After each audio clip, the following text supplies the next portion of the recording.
आपको बता दो कि 7वें केंद्रीय वेतन आयोग की सिफारिशों को 1/1/2016 से लागू किया गया था, लेकिन इस वेतन आयोग में कर्मचारियों की कई महत्वपूर्ण मांगें पूरी नहीं की गई।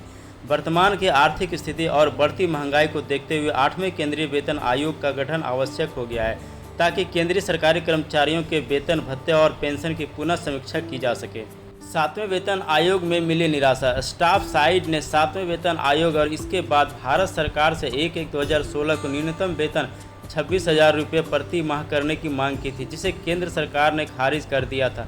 7वें वेतन आयोग में केंद्र सरकार ने न्यूनतम वेतन 18,000 रुपये की मासिक सिफारिश की, जो कि कर्मचारियों की अपेक्षा से काफ़ी कम था। इसके अलावा 3.68% फिटमेंट फैक्टर की मांग को भी केंद्र सरकार द्वारा नज़रअंदाज कर दिया गया और केवल 2.57% की सिफारिश की गई, जिससे कर्मचारियों में असंतोष व्याप्त हुआ।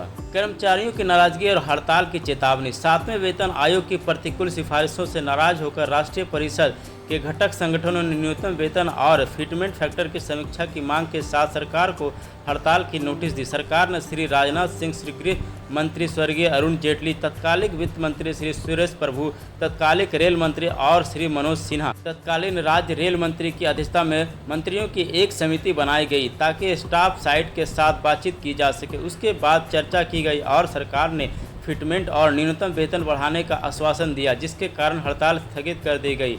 पर दुर्भाग्य से सरकार द्वारा न्यूनतम वेतन और फिटमेंट फैक्टर बढ़ाने के लिए कोई सकारात्मक कदम नहीं उठाया गया। महंगाई भत्ते में बढ़ोतरी और वास्तविकता में अंतर। महंगाई भत्ता कर्मचारियों और पेंशन भोगियों वास्तविक मुद्रास्फीति की तुलना में कम प्रदान किया जा रहा है। 2016 से 2023 तक आवश्यक वस्तुओं की कीमतों में 80% से अधिक वृद्धि हुई, जबकि 1/1/2024 तक केवल 50% डीए प्रदान किया गया। इस कारण से कर्मचारियों को वास्तविक मूल्य वृद्धि का पूरा लाभ नहीं मिल रहा है। सरकार के राजस्व संग्रह में वृद्धि। 2015 से 2023 तक केंद्रीय सरकार का राजस्व दोगुना हो गया। 2022-23 में आयकर और जीएसटी संग्रह में भी उल्लेखनीय वृद्धि हुई। आयकर संग्रह 9,60,764 करोड़ रुपये रहा और अप्रत्यक्ष कर संग्रह 13.82 लाख करोड़ रुपये तक पहुंच गया। इससे स्पष्ट है कि सरकार की भुगतान क्षमता बढ़ती है और अब यह कर्मचारियों को अधिक वेतन और भत्ते प्रदान कर सकते हैं। घटती कर्मचारी संख्या और कार्यभार। पिछले दशक में केंद्रीय सरकारी कर्मचारियों की संख्या लगभग 10 लाख रिक्तियों के साथ कम हो गई है। मौजूदा कर्मचारियों पर कार्य का दबाव बढ़ रहा है। 2020-21 में केंद्रीय सरकारी कर्मचारियों के वेतन और भत्तों पर खर्च कुल राजस्व व्यय का केवल 7.29% था, जबकि पेंशन भोगियों पर खर्च लगभग 4% था। 8वें वेतन आयोग की आवश्यकता।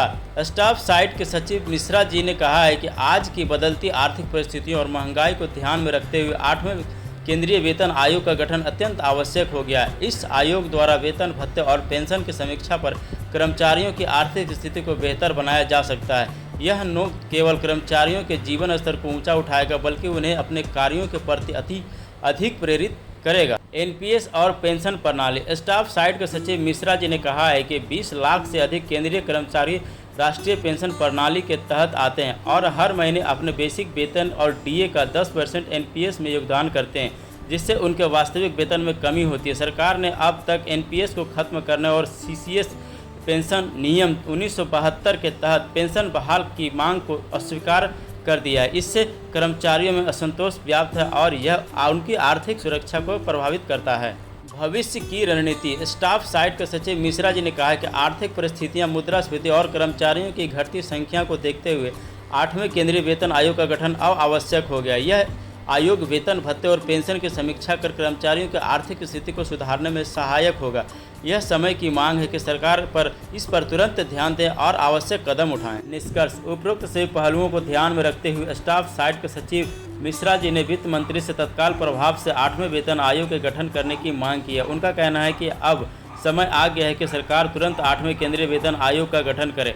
इससे न केवल कर्मचारियों की आर्थिक स्थिति सुधरेगी, बल्कि वे अपने कर्तव्यों और भी अधिक उत्साह के साथ पूरा करेंगे। सरकार से अनुरोध है कि वह इस पर ध्यान दें और आवश्यक कदम उठाएं।